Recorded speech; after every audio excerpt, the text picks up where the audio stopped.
देखो दोस्त, हम मिडिल क्लास लोगों की सबसे बड़ी प्रॉब्लम पैसा नहीं होती है। अगर सबसे बड़ी प्रॉब्लम होती है तो हमारी सेफ खेलने की आदत। हम हर चीज़ में ना सेफ खेलना चाहते हैं। हम चाहते हैं कि बिस्तर पे पड़े पड़े हर चीज़ हमें मिल जाए, और हम जीवन में कोई रिस्क ही नहीं लेना चाहते और उसी कंफर्ट जोन में पले पले मतलब बड़े हो जाएं। हम ये चाहते हैं। इस वीडियो को बनाने का मेरा आइडिया कहाँ से आया, इसकी एक काफ़ी इंटरेस्टिंग स्टोरी है जिसको मैं आगे बताऊंगा। उसको सुनना ज़रूर, उससे काफ़ी हेल्प मिलेगी। और एक्चुअली मुझे तुरंत आइडिया है, जब मैं उस इंसिडेंट से जब मैं गुजरा तो मुझे तुरंत आइडिया है कि यार ये वीडियो मुझे बनाना ही चाहिए। देखो, जब हम छोटे थे ना तो हमारे स्कूल में बोला गया कि ज़्यादा रिस्क मत लो।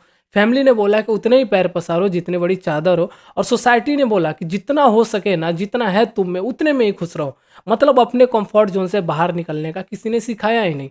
और गलती हमारी भी है कि हमने कभी जानने की कोशिश की भी नहीं। और आज देखो ना, हम और तुम धीरे धीरे इतने ज़्यादा कंफर्टेबल हो चुके हैं कि हमें सपने देखना भी रिस्की लगता है। देखो, कंफर्ट जोन सबको अच्छा लगता है। कंफर्ट जोन काफ़ी पीसफुल होता है, बिकॉज तुम्हें सोए सोए बिस्तर पे पड़े पड़े और ये घर में बिना कुछ किए आपको सब कुछ मिल रहा होता है। देन कंफर्ट जोन ना काफ़ी पीसफुल होता है, लेकिन ये आपको अंदर से खोखला कर रहा होता है। कंफर्ट जोन तुम्हें हर्ट नहीं करता इंस्टेंटली, वो तुम्हें धीरे धीरे रोज रोज तुम्हें कमजोर करता है। अभी कुछ देर पहले हमारे गेट के बाहर एक लड़का आया था, छोटा, अमूमन 10 से 11 साल का होगा।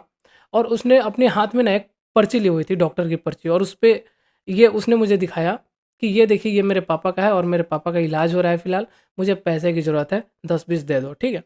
तो मुझे अच्छा नहीं लगा, अंदर से बुरा लगा। देन मैं उसका पुर्जा देखा तो पुर्जा था लगभग 5 यानी कि 5 जनवरी का था, और आज मई चल रहा है, 7 मई है आज। तो कहीं न कहीं इस चीज़ को 5 महीने बीत चुके हैं, फिर भी मैंने इतना नहीं सोचा। मैंने सोचा हो सकता है इसके पापा सच में बीमार हो, और मैंने उसको कुछ पैसे दे दिए।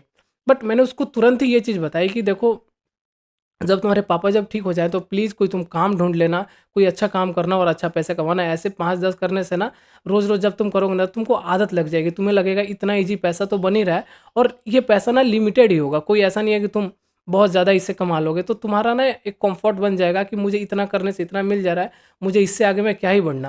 ये सब चीज़ें मैंने उस बच्चे को समझाई और वो बच्चा चला गया। बट उसके बाद एक ट्विस्ट हुआ। उसके अमूमन 5 मिनट बाद एक और लड़का आया, उससे थोड़ा-सा बड़ा था, हो सकता है वो 14-15 साल का हो। वो आया और उसने अपने हाथ में ना कलश रखा था, कलश, और उसमें उसने मुझे बोला कि भैया कुछ पैसे दे दो, मुझे कीर्तन कराना है, जो पूजा कीर्तन होता है मुझे कराना है। जब मैंने उस दूसरे लड़के को देखा ना कि उसने बोला कि मुझे कीर्तन कराना है, देन मुझे भाई पूरा शक हो गया कि ये लोग दोनों मिले हुए थे। पहले ने इमोशनली ब्लैकमेल मुझे करा कि डॉक्टर से दिखाना है। तो देखो, हम इंडियंस लोग, पता होगा कि हम काफ़ी इमोशनली ड्रिवन होते हैं, कि किसी भी चीज़ को इमोशनली पहले देखते हैं, बाद में प्रैक्टिकली देखते हैं। तो उस तरीके से मैंने उसको कुछ पैसे दे दिए। अब जब दूसरा आया तो मुझे समझ में आया, नहीं, ये दोनों धंधा कर रहे हैं, और इन लोगों ने अपना इसे धंधा बना रखा है। क्योंकि क्या होता है ना कि ये लोग रोज़ घूमते हैं, आपके आजू-बाजू कहीं भी मिल जाएँगे कुछ करते हुए।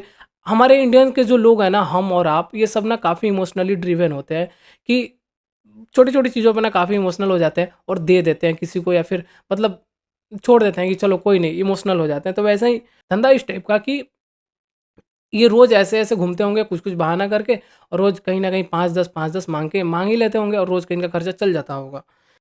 फिर मैंने उस दूसरे लड़के को भी यही चीज़ समझाई कि ये सब करना बंद कर दो, ये सब ज़्यादा दिन नहीं चल पाएगा, और तुम जीवन तुम्हारी ना इसी में फँसी रह जाएगी। तुम्हें लगेगा कि भाई ये मेरी कम्फ़र्ट है, बट ये लाइफ़ नहीं है। तुम अभी यंग हो, तुम्हारे हाथ-पैर ठीक है, तुम्हारे सब कुछ ठीक है, तुम्हारा जीवन तुम्हारे सामने खड़ा है। कुछ काम एटलीस्ट ढूँढ लो, अगर तुम कुछ पढ़ाई नहीं कर रहे हो तो एटलीस्ट कुछ काम ढूँढ लो, फिर वहाँ से थोड़े बहुत पैसे आएँगे, फिर अपना कुछ करते रहना। बट उसने मुंडी हिलाई और आगे बढ़ गया। फिर मैं समझा कि देखो, ये लड़का समझने वाला तो है नहीं, और मैं उसको समझाने वाला होता भी कौन हूँ। तब मुझे इस वीडियो का आइडिया आया कि यार कितने सारे ऐसे लड़के हैं ना, कि कंफर्ट जोन में फँसे हुए हैं। उन्हें लगता है मुझे जितना मिल गया ना वो काफ़ी है। मैं इसी से अपना गुज़ारा कर लूँगा। नहीं यार, थिंक बियॉन्ड, कुछ बड़ा सोचो। जो हम और तुम जो बैठे-बैठे जो खा रहे होते हैं ना घर पे, वो हमारा कंफर्ट ज़ोन है। हमें लगता है कि हमारे माँ-बाप तो कैसे भी खिला ही देंगे, एटलीस्ट 25 के साल तक तो खिलाएँगे ना, 25 की उम्र तक तो खिलाएँगे ना। पर ये ठीक नहीं है। हमें अपने कंफर्ट ज़ोन से बाहर निकल कर काम करना होगा, पढ़ाई करना होगा, या फिर जो तुम्हें पसंद है ना, वो करना होगा। अभी गर्मी का मौसम है, मई चल रहा है, आराम से अभी 38 डिग्री यहाँ पे अभी गर्मी होगा। स्टिल मैं इस वीडियो को बना रहा हूँ। यहाँ पसीने तुम देख सकते हो, मुझे यहाँ पसीने भी हो रहे हैं। मैं ऊपर फ़ैन चला सकता हूँ, लेकिन अगर मैं फ़ैन चलाऊँ तो साउंड थोड़ी-सी खराब आएगी। तो मैं फ़ैन बंद करके पिछले 20 मिनट से बोल रहा हूँ। ये 20 मिनट की वीडियो मैं इसलिए बोल रहा हूँ बिकॉज़ मैंने कई बार इसको रीटेक लिया है। स्टिल मैं बना रहा हूँ। मैं अपने कम्फर्ट ज़ोन से बाहर निकल कर तुम सबके सामने अपना फेस दिखा पा रहा हूँ।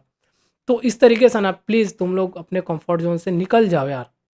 और एक सच ये है ना कि अगर आज तुम अपने कम्फर्ट ज़ोन से नहीं निकल पाए, तो ये जो तुम्हारा ब्रेन ने जो मान लिया है ना कि इसी में कम्फर्ट है, हमारे पास जो है इसी में कम्फर्ट है, मुझे इससे बाहर नहीं जाना, हो गया भाई, अब मतलब ख़त्म है मेरा दिन, कुछ नहीं हो सकता भाई। तुम आज से 5 साल 7 साल बाद जब मतलब अपने जो करीबी है जिन्होंने कंफर्ट ज़ोन को तोड़ा और कुछ अच्छा करा, उसको जब देखोगे ना फ़ील करोगे यार मैंने अपने टाइम को गँवा दिया और आज मैं कुछ नहीं कर पाया। मैं उसी लूप में फँसा रहा, उसी कंफर्ट ज़ोन में कहीं छोटे-मोटे रकम के चक्कर में पड़ा रहा और मैं कुछ नहीं कर पाया।